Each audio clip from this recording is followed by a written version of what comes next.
कहीं भी मूर्ति रख दो, लाल झंडा लगा दो और पूजा कर लेते हैं, मंदिर घोषित कर देते हैं। ज्ञानवापी के कॉन्टेक्स्ट में चर्चा हो रही थी जिसमें उनका, आपको लगता है आप हिंदू धर्म का अपमान किया अखिलेश जी?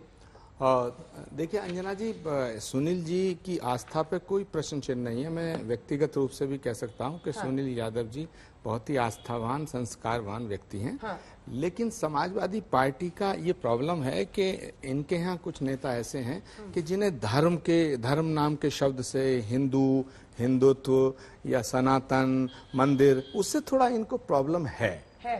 जैसे हमारा कल्की धाम आश्रम जब बन रहा था 2017 में, अखिलेश यादव जी मुख्यमंत्री थे, हमारे आश्रम के अंदर मंदिर का निर्माण शुरू हो रहा था। हजारों संत महात्मा इकट्ठे थे। तो डॉक्टर शफीकुर रहमान बर्क साहब ने कहा कि साहब आश्रम के भीतर मंदिर नहीं बनना चाहिए। तो अखिलेश यादव जी ने हमारे मंदिर पे पाबंदी लगा दी और वो आज तक मैं हाई कोर्ट में धक्के खाता फिर रहा हूँ। मैंने कहा भाई जमीन हमारी है, आश्रम के अंदर स्टैब्लिश्ड आश्रम है। बल्कि जमीयत उलेमा हिंद के राष्ट्रीय अध्यक्ष मौलाना अरशद मदनी साहब ने कहा कि आचार्य प्रमोद कृष्णम के आश्रम में मंदिर बनना चाहिए और नहीं बनने दिया। हाँ बिल्कुल, आज तक प्रॉब्लम है। लेकिन अब उसमें राजनीतिक विषय नहीं है। हमारे सुनील यादव जी बैठे, मुद्दा है ज्ञानवापी का। अब गौरव भाटिया जी को तो ये इसमें बड़ा आनंद आ रहा होगा। दिखाइए गौरव जी को। हाँ, गौरव जी को इसलिए आनंद आ रहा होगा कि वहाँ बाबा प्रकट हो गए हैं। तो इनको लग रहा है कि अब तक भगवान राम के नाम पर सत्ता हासिल करी, अब महादेव के नाम पर सत्ता हासिल की जाएगी। अब राजनीति जो है भगवान राम से अब काशी विश्वनाथ और बाबा पे आ जाएगी। तो ये बात ये जानते हैं भारतीय जनता पार्टी और उनके तमाम सपोर्टिंग विंग्स जानते हैं कि जब जब धर्म के आधार पर राजनीति होगी तो उसका फायदा सीधा बीजेपी को मिलता है। क्योंकि ये ऐसा मैसेज देने की कोशिश करेंगे हिंदू जनमानस में कि भाई हिंदुओं की अकेली पार्टी बीजेपी कर क्या रही है, क्योंकि ये सब तो कोर्ट से हो रहा है ना। नहीं, ये जो विपक्षी नेता हैं सारे, हमारे जो विपक्षी दल हैं, इनको चाहिए कि कोर्ट के फैसले के प्रति सम्मान और उस पर विश्वास करें। प्रॉब्लम ये हो रही है कि कुछ विपक्ष में ऐसी पार्टियां हैं, ऐसे नेता हैं, जैसे ओवैसी साहब हैं। ओवैसी साहब बहुत अच्छे आदमी हैं, बहुत अच्छे दानिश्वर वकील हैं, पढ़े लिखे हैं, लेकिन उनमें कभी कभी क्या होता है कि अब हमारे वारिस पठान साहब बैठे हैं, देख लेना, ये भी एकदम साहब तमाम हिंदुस्तान के मुसलमानों की रहनुमाई करने के लिए बाबर से जोड़ देंगे उनको, कभी तैमूर लंग से जोड़ देंगे, मुगलों से जोड़ देंगे, जबकि हिंदुस्तान के मुसलमान का बाबर तैमूर लंग से कोई मतलब नहीं है। हिंदुस्तान के मुसलमान की रहनुमाई ये करते हैं, मैं ऐसा नहीं मानता।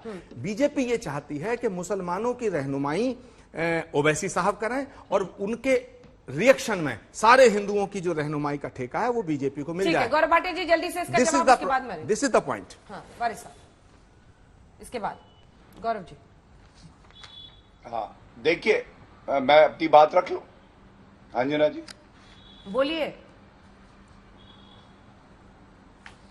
हाँ देखिए, प्रमोद जी उन व्यक्तियों में से हैं जो कांग्रेस पार्टी में तो हैं, लेकिन आनंद केवल मुझे नहीं आ रहा, आनंद उनको भी आ रहा है।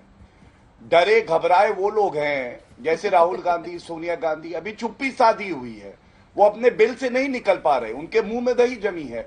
क्योंकि वो कैसे कह दें कि भाई जो प्रमाण सामने आ रहे हैं उससे तो लग रहा है कि ये शिवलिंग है। और देखिए एक बात मैं और कहना चाहूंगा इनको कि पी चिदम्बरम साहब बहुत बड़े नेता हैं इनकी पार्टी के। अंजना जी, सर्वोच्च न्यायालय में मामला लंबित है, लेकिन उन्होंने टिप्पणी करी कि जैसे है यथास्थिति बनी रहे, इसको बदला ना जाए। प्लेसेस ऑफ वर्शिप एक्ट कौन लाया था? कांग्रेस पार्टी लाई थी। उनको हिंदुओं की जो भावना है उससे कोई लेना देना नहीं था। और आचार्य जी आप मुझे बताइए कि कांग्रेस पार्टी जो हर बात पे बोलती है, जो गलत भी होता है मुसलमानों का उस पे भी टिप्पणी करती है, आज खामोश क्यों है? ना सपा का रुख सामने आता है, ना कांग्रेस का आता है। टीएमसी सन्नाटे में चली गई है, अरविंद केजरीवाल के मुंह में दही जमी है। अंजना जी गर्व से कह सकते हैं एक पार्टी है जो बहुसंख्यक हिंदू समाज की अस्मिता के लिए खड़ी है, और वो भारतीय जनता पार्टी है। इसमें कोई बचाव मुद्रा में मैं नहीं आऊंगा, मैं तो इसे गर्व करता हूं कि भारतीय जनता पार्टी आज हिंदुओं की बात कर रही है। जवाब दीजिए इसका, आप हाथ उठा रहे थे। हालांकि आपको बता दें अजय माकन साहब ने इस पर अपना बयान आधिकारिक रूप से दिया है, जिसमें वो ये कह रहे हैं ये हमारा 1991 का पार्लियामेंट कहता है प्लेसेस ऑफ वर्शिप एक्ट, और ये प्लेसेस ऑफ वर्शिप एक्ट 1991 के तहत ही सुप्रीम कोर्ट ने राम मंदिर की जजमेंट दी थी, जिसका हम सभी लोगों ने स्वागत किया था। तो इस मामले पर भी वो कह रहे हैं कि जानबूझकर ऐसे समय के ऊपर ऐसे मामले को बीजेपी उठा रही है जिस समय के ऊपर आज भारत के अंदर बेरोजगारी, महंगाई चरम पर है, तो वो इसको सीधे जोड़ रहे हैं। महंगाई और बेरोजगारी से। अंजना जी, आज आपके इस इतने बड़े चैनल पे आपकी उपस्थिति में मैं सीधे सीधे दो बात गौरव भाटिया से करना चाहता हूं। गौरव जी, आप चाहते क्या हैं? इस देश को कहां ले जाना चाहते हैं? क्या आप काशी के अंदर ज्ञानवापी मस्जिद जहां है और उसकी जो जांच पड़ताल हो रही है उस पर आपने मन बनाया है कि उस पर मंदिर बनाएंगे? एक मेरा सवाल है, सीधे बताइएगा। दूसरी बात है, आप अभी कह रहे थे मैंने भी यही पहला सवाल पूछा, हिंदुओं की भावनाओं की बात है। हिंदुओं की भावनाओं का अगर आपको मैं इतना ख्याल है, बता देता हूं। गौरव मेरा सवाल सुन लो। दूसरी बात मैं कहना चाहता हूं, आपकी संसद के अंदर पूर्ण बहुमत है। आप अगर संविधान में विश्वास रखते हैं और हिम्मत रखते हैं तो 1991 का जो वर्शिप एक्ट है उसमें आप अमेंडमेंट करिएगा, पार्लियामेंट अमेंडमेंट कर देगी, सारी पार्टियों के व्यूज आ जाएंगे, उसके बाद आप कुछ भी करिएगा। लेकिन सवाल है कि आप कुछ नहीं करना चाहते हैं, आप एक हंगामा खड़ा करना चाहते हैं। आप हिंदू और मुसलमान के बीच में खाई पैदा करना चाहते हैं, आप दीवार पैदा करना चाहते हैं, नफरत पैदा करना चाहते हैं। इसी पर जवाब ले लेते हैं सर, जल्दी से ये जवाब देश के लिए ठीक नहीं है। हो सकता है ये भाजपा के लिए ठीक हो,